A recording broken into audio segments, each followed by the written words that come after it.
Hello, guys. I'm Alex Lapkus.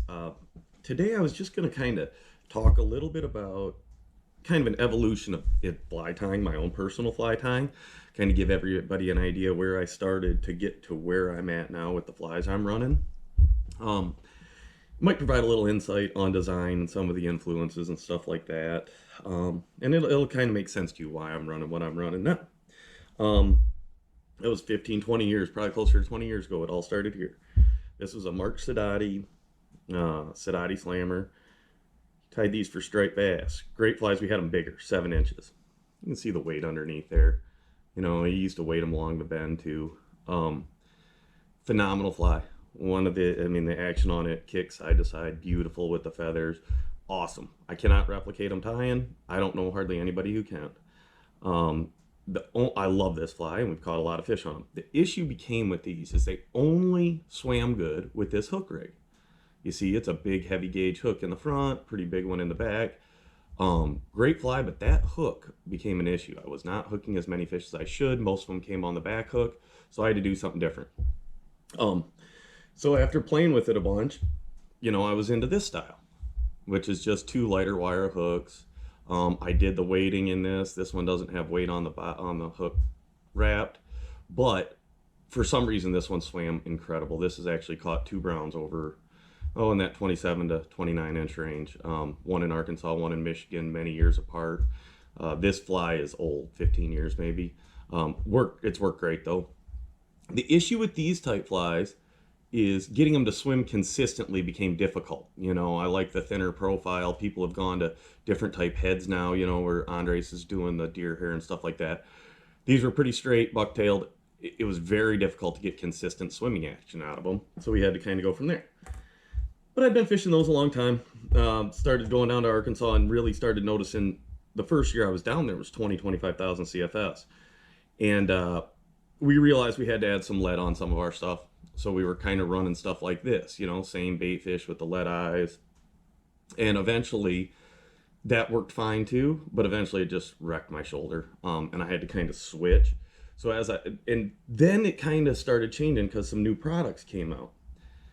So I went from kind of this stuff, and then eventually it turned into the old school fly with the fish skull head.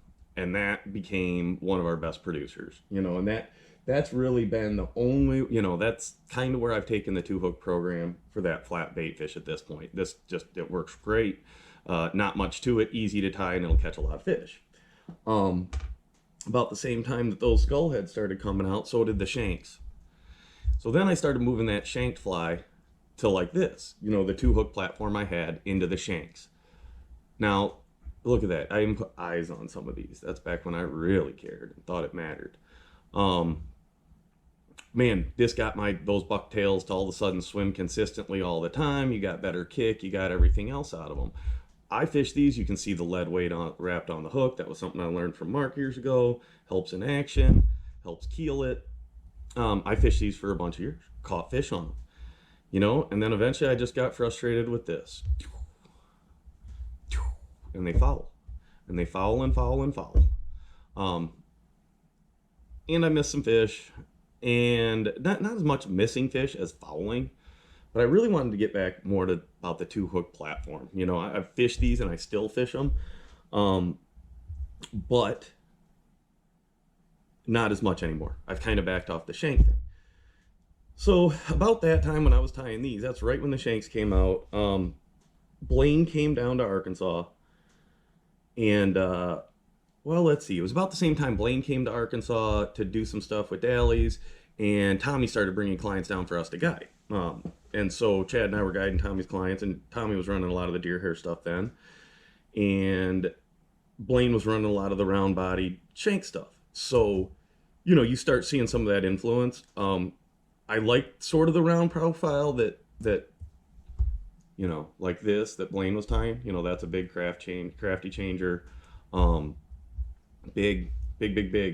These work still fouling though, which is just kind of a drawback to them. Great flies. They work great in rivers. I like the two hook platform more in lakes, but the game changer actually definitely works in the rivers. One issue here's just a little thing about why I don't use wire. here's a beautiful fly that I have caught a bunch of fish on, and eventually the wire just wears through, pops off, there goes your tail. So when you spend an hour tying a fly, you don't want that to happen. So about then, Tommy was down there with the deer hair too, and so we were fishing more deer hair, more floating stuff. That was just something I hadn't encountered as much in Michigan until about 10, 12 years ago. Well, I started focusing more on it in Arkansas. Now, some of the stuff Tommy ties on the bent hook, I really dislike the bent hooks. I've seen way too many fish lost on them. So I kind of went to stuff like this, still with the deer hair. You know, I've showed it before, but I weighted it here so it would get the diving action without having to use that bent hook that prevents hooking fish. So I kind of got into this, fishing it slower, using that deer hair. Then I kind of got over the deer hair, started seeing the brushes and some of the stuff that Blaine was using and started liking that. And you can see I went back to the 2-hook platform on stuff like this. It's just always been more effective for me. I hook more fish on it, it seems like. It doesn't foul. I fish these a ton. And as I kind of worked through it, I kind of got over the deer hair, a little too much rise and float up. And then Blaine turned me on to the Flash Blend baitfish brushes. And after that, it's just kind of transformed. You know, reverse tied bucktail makes these stick out and get flared out. So I've taken that and put it on a 2-hooked fly where I reverse tie it. I add a little crafter on top to fill it out. Very thin in the back. But what you can see is it's kind of been a morph of all sorts of different flies.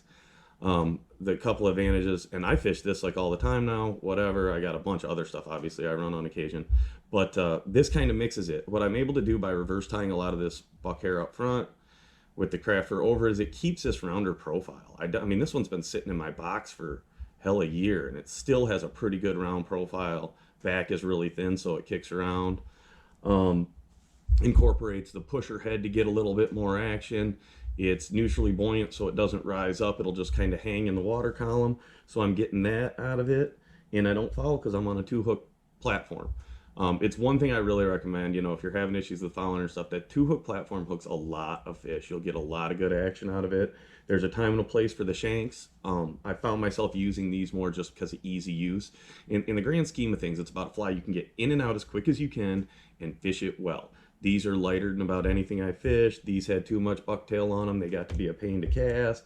Any of the deer hair stuff seems like it gets bulky in the wind. Clients struggle in the wind on even with a 9-weight. That stuff gets harder. These brush heads are easy to cast. You're in and out, bam, to the spot and going. Ease of casting, ease of fishing is going to go a long ways with you out there streamer pulling. I don't know. That's kind of where I started and how I kind of moved through. Obviously, everything's built off of a deceiver.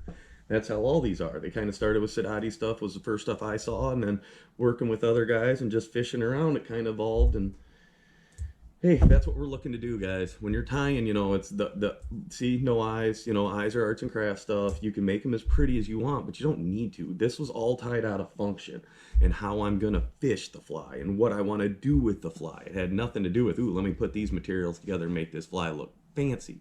Arts and crafts stuff, guys. That doesn't matter. You know, people like, oh, well, look at how cool I can make a deer hair head and put the eyes on it. You know what? It doesn't matter. This brush will swim just as good, if not better, and it's easier to deal with.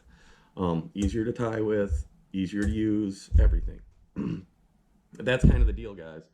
Everything is tied for a purpose. You kind of, as you fish, you learn what will work for you, what works better, what doesn't work, and then you make adjustments. That's the fun of this. You're making your own lures. I don't know. I thought that was kind of interesting. Hopefully you guys do too. Feel free to shoot me any questions in the DM or in the comments. Appreciate it, guys.